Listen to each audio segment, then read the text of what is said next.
বন্ধুরা, আমি রচনা। স্বামী ও একমাত্র ছেলেকে নিয়ে আমার ছোট সংসার। কিন্তু স্বামী আমার অনেক বছর হলো বিদেশে গেছে, এখনো বাড়ি আসার নাম নেই। এটাই আমার জীবনের একমাত্র দুঃখ। যাই হোক, আমার ছেলেটা সবেমাত্র ক্লাস 4-এ পড়ে। ওর জন্য পাশের বাড়ির এক মেধাবী ছেলেকে ম্যাথ পড়ানোর জন্য রাখলাম। ছেলেটির নাম রবিন। ওর বয়স মনে হয় 18-19 হবে। প্রথম দিন রবিন বিকেল 5টায় আমাদের বাড়ি পৌঁছালো। আমি মিষ্টি হাসি দিয়ে ওকে সোফায় বসতে দিলাম।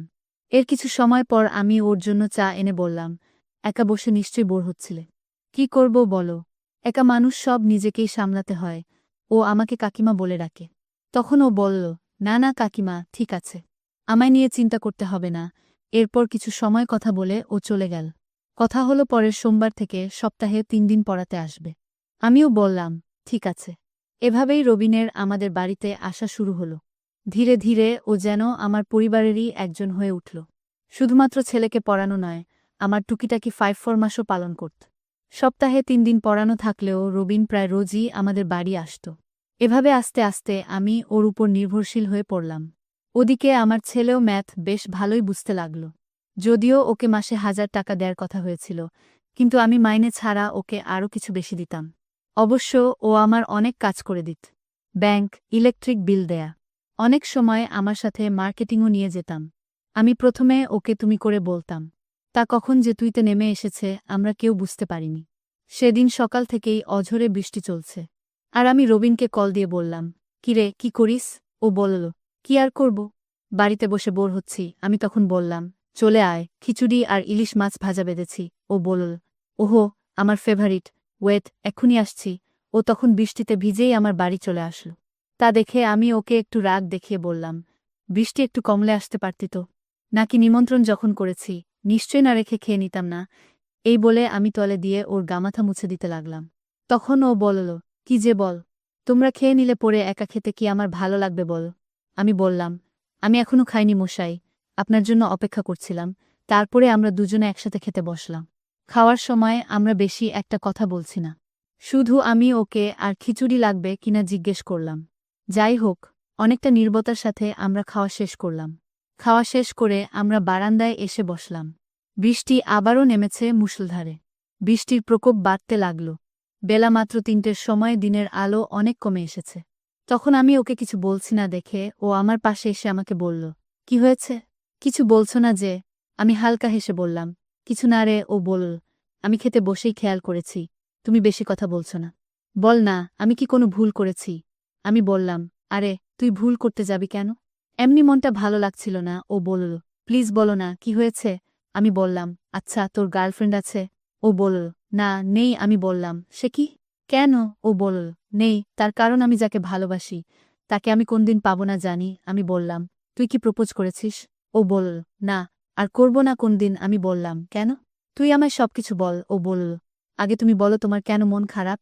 আমি বললাম, যাহ, এখন তো আমার মন ভালো হয়ে গেছে, তুই বল। ও তখন একটু রাগ দেখিয়ে বলল, যদি তুমি এখনই না বলো তাহলে আমি এই মুহূর্তে তোমার বাড়ি থেকে বেরিয়ে যাব এই বৃষ্টির মধ্যে ভিজতে ভিজতে।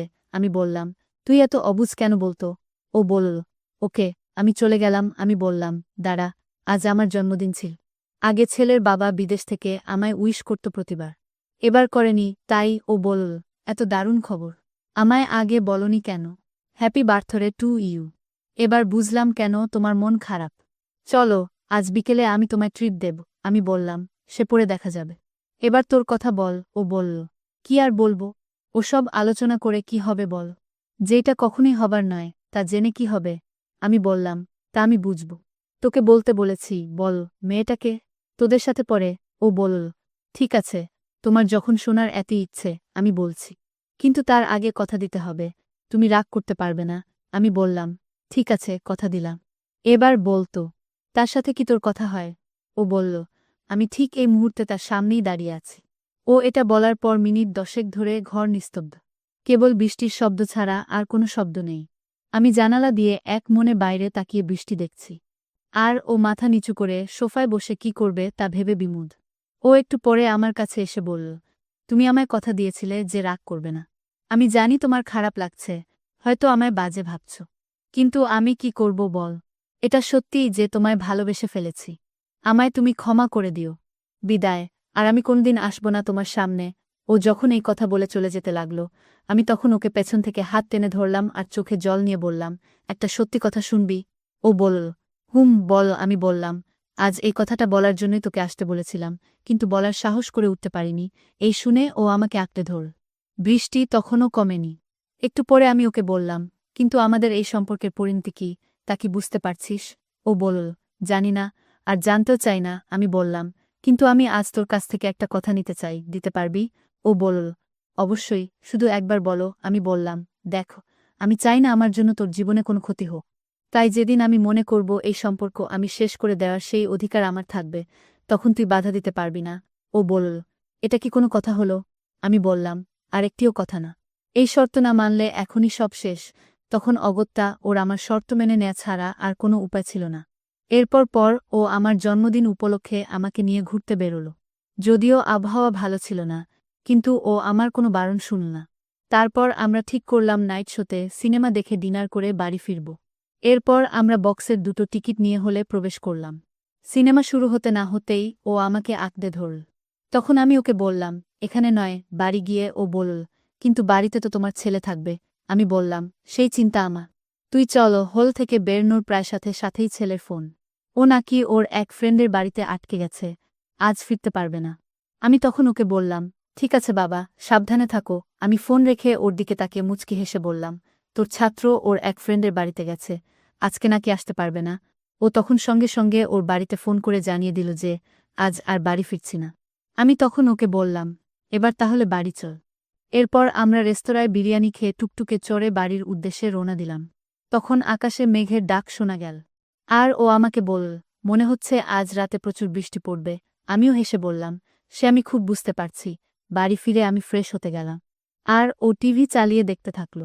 একটু পরে আমি ফিরে এসে বিছানা ঠিক করতে থাকলাম।